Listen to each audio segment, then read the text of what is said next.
Now, the house isn't as full as it normally is. It is back to day one. Just me and Diego. And we're going to break this episode down. Now, I want to go ahead and shout out everyone who has supported our new YouTube channel. Please, if you have not gone over to the YouTube channel, go over to the YouTube channel. If you are watching on YouTube, go ahead and click the subscribe button. Join our bandwagon. This ain't nothing but positivity and vibes over here. So with that being said, I want to bring up, Diego, something that we completely forgot about, and I don't know how we forgot about this, but the episode when old girl said she was moving away. What's that girl's name? Shit. We don't know her name, do we? Fuck. Stephanie? It is Stephanie. It's Tiffany. We were wrong. Tiffany. Do we want to start all over? Let's keep it going. The iron is hot. Yes. Okay. So we didn't go over Tiffany announcing to everyone. I was about to call her Amanda Seals, but I didn't want to disrespect the character. So that's what it was. So anyways, we didn't talk about how she announced that she was going to be moving away. So with that being said, Diego, how do you feel about that? Do you feel like it's an appropriate time you would have expectations that your best friend or your good friend lets you know they're leaving the state if they have that knowledge? Or if that is the case, what do you think is necessary for that friendship to remain healthy at a distance? First of all, I've actually had somebody do this recently, and I knew he was full of when he said it. We're on the phone, and he was like, "Hey, bro, you know I'm about to move." And I was like, out of the blue, Brandon. Not calling people out. Yeah. He said he was gonna move, and I knew he wasn't gonna move. And then something came up, and he was like, "I'm not moving no more." You think I didn't know that, Brandon? You think I didn't know that you wasn't gonna move? I knew you wasn't gonna move. Okay. But What if he was manifesting it and he envisioned that? No. Brandon does this all the time. He'll say he's gonna do something, and he does not follow through with it. That's like something we always talk about. But he didn't move. But at the same time, I was prepared, I guess, because I don't know. I guess I kind of was prepared for that. No, I wasn't. It came out the blue. I was washing dishes and he told me this shit. But I think the most appropriate thing about saying, it's no appropriate way of telling you unless you like tell them months or a year before you about to move. I think that like if we not it really don't matter. Wait, like don't tell me. Right, that's what I'm saying. Hear me out. I said if we not fucking, it really don't matter. If you my friend and you got to make a move, you got to make a move. Yeah. You better be going somewhere that makes me want to come visit you, because if that is not the case, chances are we're gonna have a virtual communication, a virtual friendship. Hell, we did it for the pandemic. We can do it for a normal everyday lifestyle. So I feel like if I do have a friend and they don't tell me in what I feel like isn't a reasonable amount of time, I don't take it personal. And I feel like if I was really your friend and I was tripping on a decision that you had to make, I would be selfish. You know what I'm saying? Like, I can't say I'm not gonna be your friend because you're moving. Yeah, and that was my thing with Brandon's situation. I wasn't mad that he was moving. I think I was more so mad because I just knew he didn't think it all the way through. It was something that kind of hit him, and he was like, "Oh, I'm thinking about moving." And I used to add, and I'm that type of friend with him that I ask him why, because I know he did not think it all the way through. And then when he thought it through, he was like, "Well, I'm not gonna do it no more." And I'm like, I knew you wasn't gonna do that because he just didn't think it through. But I wasn't trying to be an I just had to be honest with you. I just didn't see that move working. So, well, friend, be worthy of yourself and think things through, friend. Quit just making rational decisions and saying you're gonna bounce and move. But on to a more important note, Diego, we got some people that be watching us and we don't even know they watching us. You know when they say like, don't worry, if you post something, it look like they not watching, but if you post it in your story, everybody watch. People watch. Tell me what happened. What happened? We about to start the podcast, and I look on my phone, and I get a message from somebody, and somebody's saying, "Don't be talking about me on your little funky ass podcast." Basically, let me talk about me on your little funky ass podcast. Hey, you must be obsessed with me, and this, that. Look at here. Yes, that was about you. Ghetto. But second of all, ain't nobody obsessed. It's a conversation. This happened years ago.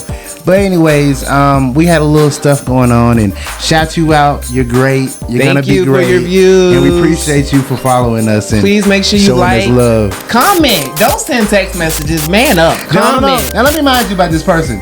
This person does not have my number. They have my social media account, but they've been watching all this stuff, and it just came out the blue. So I appreciate your love. I appreciate your energy. You're gonna be great. We're gonna go on to these questions about insecure, but this is something else I just want to bring to light. Social media does not give you entitlement to real life. If I communicate with you via social media and that's it, that is as far as it's gonna pretty much go. Now, if you got my phone number and we converse with each other all the time, sis, hit me up at any time of the night. And you know, if it's after 11, I already know what's up. But if I only with you on social media, that's where it's at, baby. Yeah. I don't know you. Yeah. On to a lighter note. Let's talk about insecure. Mr. Questioner, interviewer, are you here today? Weird. All right. So Pac-Man, the producer, is in the building today. He's the only one with me and Diego, and he got a series of questions for us. So let's get to it. What's up? What is a good time to bring up the conversation of moving in? Is there ever a good time to know? Like, is there any kind of timeline that you move on when bringing up moving in together?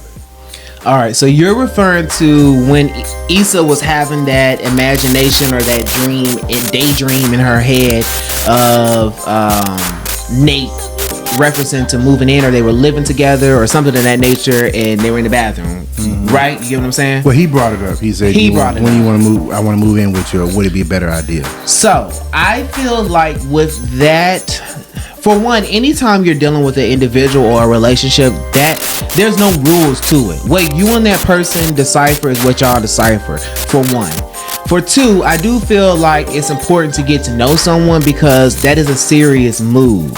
So I would like to say I need to be kicking it with you for a minimum of half of a year. I'm gonna say 6 months. I need to be like, and I mean that needs to be heavy. Like, we kicking it heavy for like 6 straight months, and I want to know that we know how to communicate, and we've gone through something within that 6-month period before I'll even be warm to the idea of moving in with you.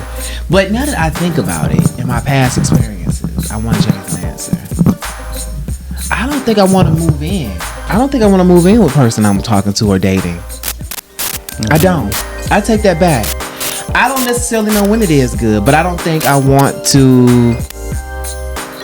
We're gonna cut. Because now I'm changing my mind. No, that's good stuff. Keep going. So I feel like, honestly and truly, I don't necessarily even want to move in with my significant other. I think like it'll be dope for me to have a property here, they have a property here, and we kind of do our own thing. And I do feel like if you are in a relationship, it's amongst those two people to figure out exactly what they want and how it should work. So I'm gonna say, personally for myself, I feel like for me to even be warm to the idea of moving in with someone, it's gonna be a minimum of 6 months, 6 to 8 months. Before it's gonna take me about 6 to 8 months to even think about it. Now, when we move in together, at my age, I just feel like I'm in a point in life where if you ready to jump on my train, you ready to jump on my train. If I'm ready to grab your hand, I'm ready to grab your hand. And we need to be moving in together to make big moves. Like, this means we ain't there just yet, but I know you know without saying so what's up. Like, that's how I feel about moving in. What about you? Well, you've had experience with that. I ain't even dated nobody for a year, so the whole moving in thing for me is something I'm not really. I don't have any experience on it. And would you be scared? Because I was kind of like, it just happened. You know that situation. I was out here in these streets. He was a good man. You fucked over him. You really. No, I did not. No, I did not. Not after it all came out. Well, he circled back around. He did. He came back, but when he came back around, this is how I got confirmed that I made the right decision. The man was wearing a man weave, and he had gel tattoos. Okay, we're not gonna talk about it like this. And he got married in Vegas overnight. If you listening, bro, you were so good to my brother. And he was just young, wild, and arrogant. But we treated you like family, and I felt for you. I still fuck with him though. Yeah, he's like nice like guy. I don't He's play a really around nice about guy. that man. But back to shit. back to it. Yeah, I've never done it, so I don't know, and I don't know the near future, but I probably would like it. I don't know how I would tell somebody to do it, but I think it's pretty cool. Well, this is what happens. They just start spending the night all the time. It's like one night turns to two nights, like to the 3 nights, and then 4 nights, and then it just happens. So that's kind of how it goes. But I'm gonna just tell you, if it does happen, or if you're feeling some kind of way and you want a woman to move in with you, you need to really make sure you understand what you are doing. Yeah. You're giving up your privacy. Yeah. You're giving up everything. Yeah. You got to put up with this person regardless. You know what I was gonna say. You gotta put up with them all the time. You have to compromise. Ain't no just what me and Sable gonna eat. It's what me, Sable, and Boo gonna eat. Yeah, and that's true. What if your dog? Oh God, we didn't even throw in your daughter in the situation. Sable ain't. Ooh wee. Just think about all of that. That's all I got to say. Well, I don't have to worry about it because it's not happening no time soon. You don't know that because you just said that on the internet. You watch and see what just happens. Number 2, what we got? So when we were watching the episode, there's a scene where Issa is having a conversation with all her partners and everything from the company, the water company, right? Mm-hmm. And we know as black men, black people in a professional environment, there's a professional tone and there's how we talk to each other. Mm-hmm. So the question is, do you change your voice or how you talk when you talk to white people? Let's keep it a whole 100. Do you change your voice? Absolutely. It depends on the time, the place, and the situation. Straight up. Yup, I do. Sometimes I'll change from my corporate voice to my ebonic voice. Sometimes I will go vice versa. Me and Diego grew up in a predominantly white area, so this is something we've had to maneuver and kind of learn about at a young age. So sometimes, has this ever happened when you hang out with a black person, they see how you can kind of like switch it up when you're around a lot of white people? They be looking at you like, so yeah, I'm good at it. Now, I work from home. Diego has witnessed me working from home several times. Would you say my work voice is different than my normal voice? Yeah, it is. See, yeah, pretty much. So I'm a big now, I will switch up on you too if I'm talking to a person of another race and I feel like they're talking down on me, or if I know that while I'm talking, their mouth opens up like they're shocked. I'll push even further and really push it to the limits. And then Don says, "Puedo hablar español." So, you know, it just depends on what mood I'm in. So yeah. What about you, D? I guess when I see, yeah, sometimes, yeah. Cause like this happened to me the other day on the route. Like I have a lot of white people on my route. I have a lot of black people on route, but the white people come out and they want to speak, and I guess my voice is a little bit different. But I'm like a chameleon. I switch with anybody. Yeah. You know, I kind of switch up and I go with the flow. But if I think about it, if I'm in a job setting, I'm probably a little bit more different. But if I know that person, then I'm myself. That's kind of how I am. Do you think white people do but that? I say I have white. Yes, they absolutely do it, and it's annoying as shit. They come up to you right off the rip. Oh, what's up, my bro? Like some ass.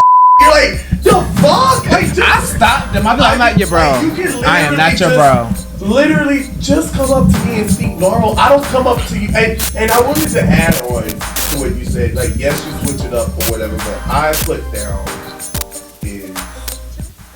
I want to know, do they turn like voices from one white group to another white group?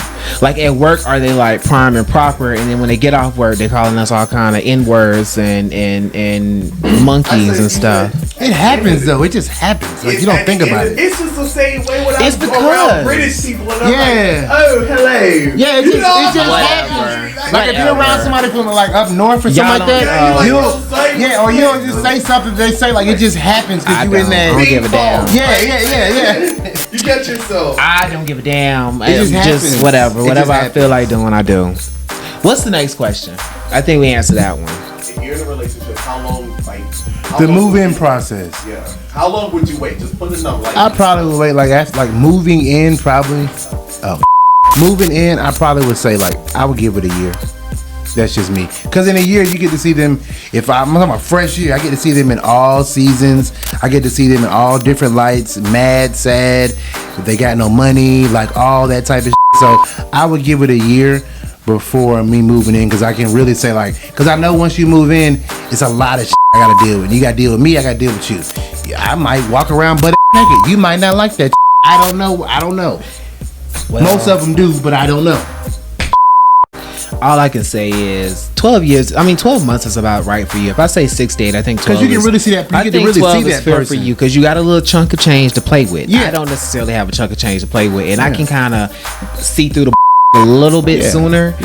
And I've gone through that experience, and that is my downfall though, because I have gone through that experience. I think that each experience that I go through is going to be similar to that, and it's not necessarily the case. Think about it, because the first 6 months could be a whole front. The first year could be a whole front. I agree. But you know, you gotta really be careful. You gotta be really careful. They can get you right. I was dating someone for 8 months. I think I told y'all about this. Yeah, you told us about that. And then went on a vacation. So I'm like, you just never know. You just never. Insecure has a pretty consistent cast of characters, and they like to throw a little mix and mingle here and there. So for the most part, we see the same faces. Who is your favorite character? Issa. Issa's your favorite character. Kelly. Kelly. Ooh. Okay, Kelly. Ooh. She's hilarious. Issa is your favorite character. Yeah. For every reason but the obvious reasons. Though. I just can relate to her.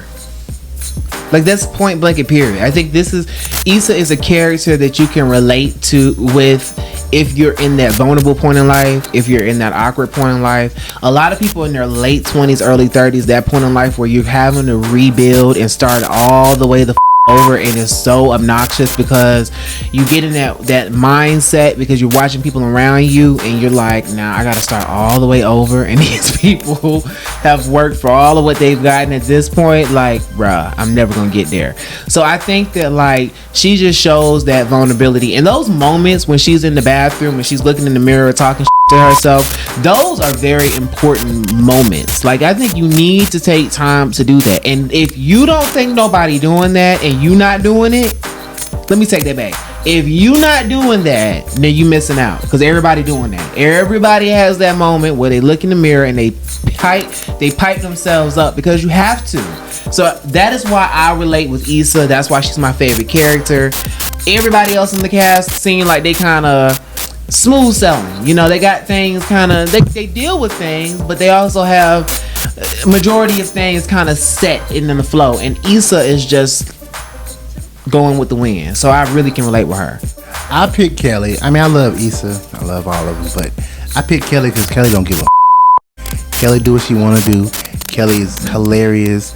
Kelly gonna talk some real shit, then Kelly gonna talk some So I just like how she move, and I just think she's a great part of the show. I'm a really big fan of her.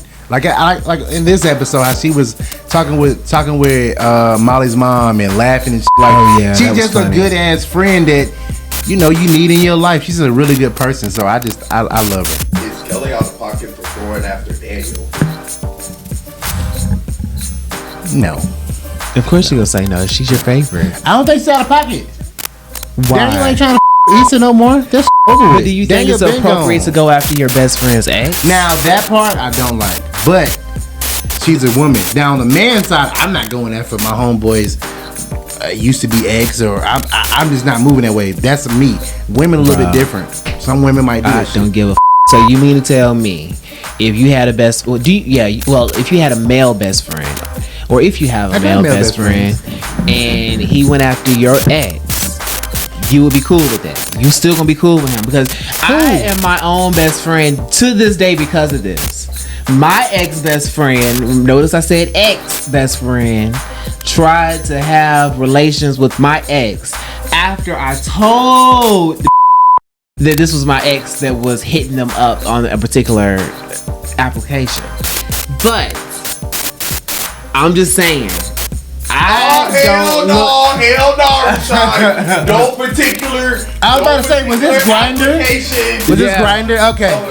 Because you saw, I was like, you saw? Oh, fuck. Bro, I'll go there. Okay. So this is what happened. So, me and this particular person was okay. How can I start? Me and my ex best friend was together having a night out. We were clubbing and we was hitting the city. And I take this back. He actually reached out to this individual, and I saw this individual had reached back to him because I was driving and I just happened to see it on his phone. And I was like, bro, let me see that because we always share. Like, look at this or either look at this person I'm chatting with. So I'm like, who is? Let me see that. Show me the phone. I'm like, oh, you know that's such and such. Now this person knows this individual very well that I was dating, knows our relationship, knows how important he was to me, knows this was the only person I was rocking with for a very long time. Like, me and him was like cool. So with that being said, my friend was like, yeah, you know, I never do that to you. I'm not gonna hit him up. I didn't know that's who it was. Lie. And I'm just like, oh, okay, cool. Now this is how when you see certain you don't ignore it. So I'm like going with the flow, no big deal. So the next day we happen to get that night. We end up spending the night over somebody else together.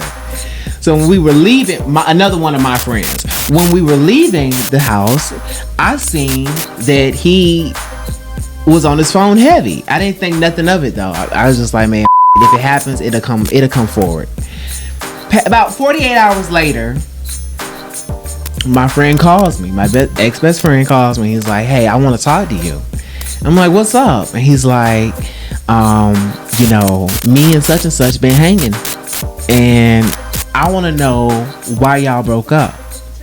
And I'm like, that ain't none of your business. Like, first of all, why are you talking to him? Because I told you what was up.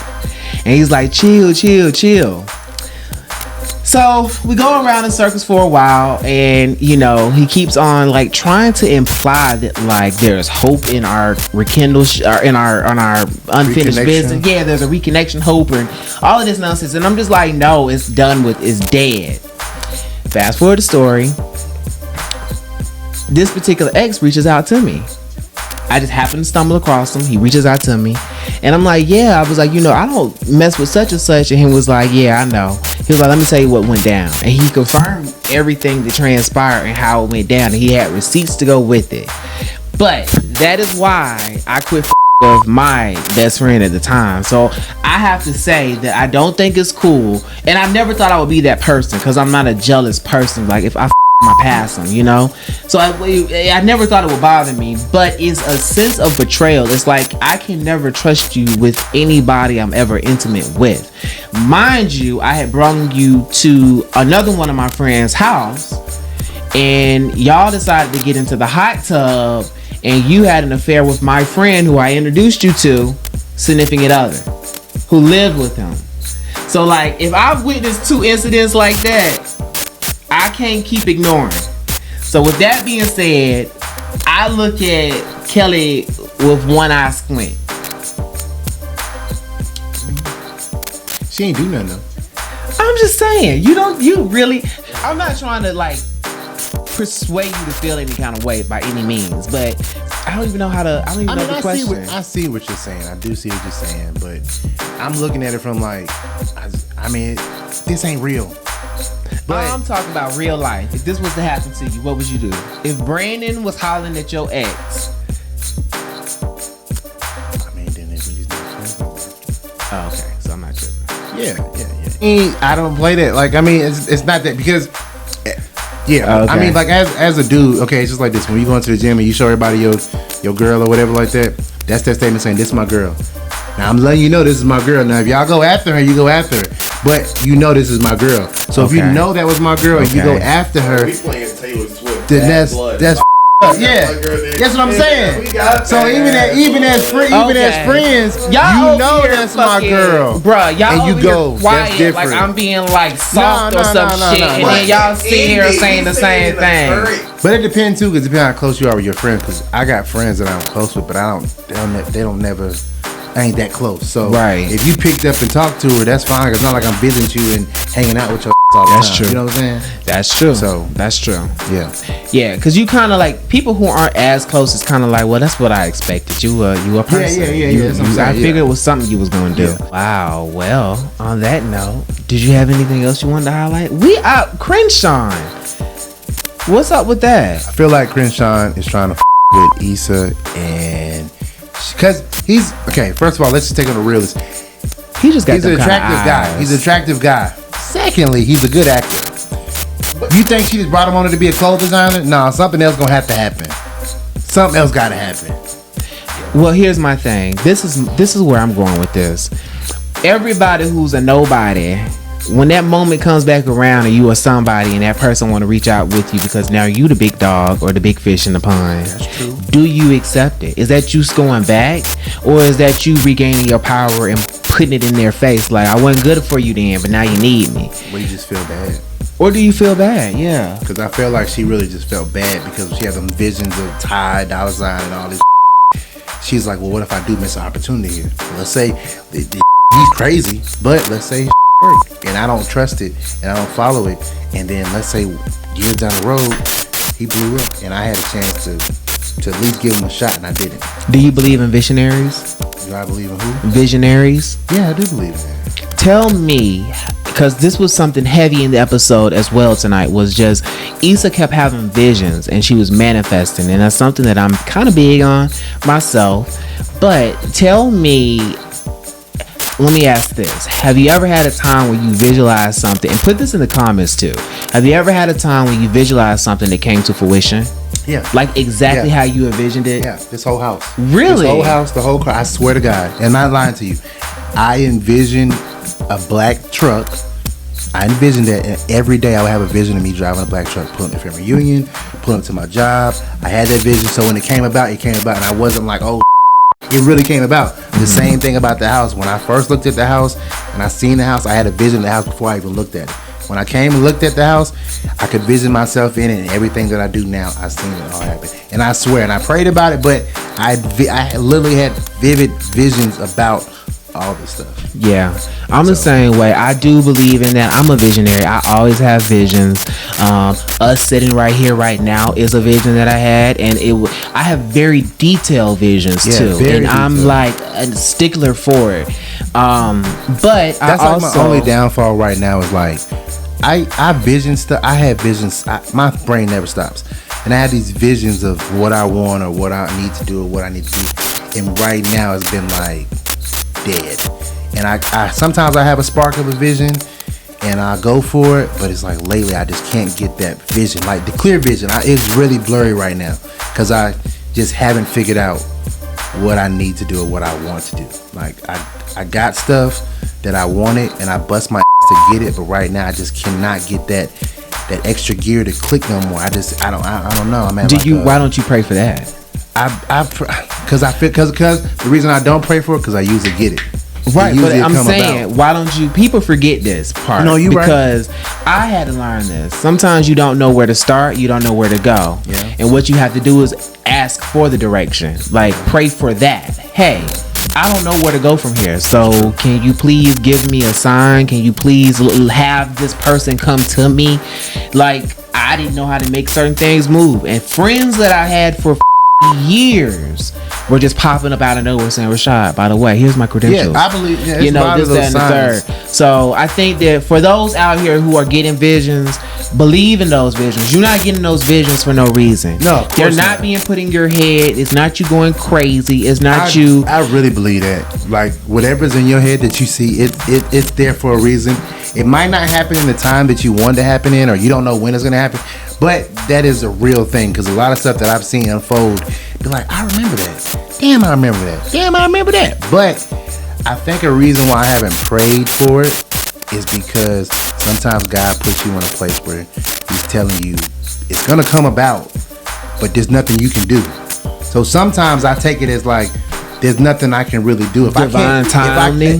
But don't you think that you, like Rashad said, pray for the guidance? But don't you think in your restlessness you can pray for the peace? Because like you say, so often you clearly there's some angst because like I said, I usually have these visions. Now nothing. Yeah. So you're wondering. You have sometimes you just have to pray to have a connection with God and to have that peace. Yeah. To not wander in that space. Like in your physical, I'm supposed to be doing this. Yeah. I'm supposed to be in this space. Yeah. I know that it's foggy, but my mind is still weary. My mind's telling me no. You Sorry. And see, And I've been faulting myself for that because I haven't been talking to God enough. Like I should. Not in my mind. You're going exactly where I'm about to tell you, because that's what I was about to say. The thing about time, divine timing, and having to be set and put in a place and wait and all that nonsense. Life is all about learning. The reason why you're in that point is because it's something else you're supposed to be learning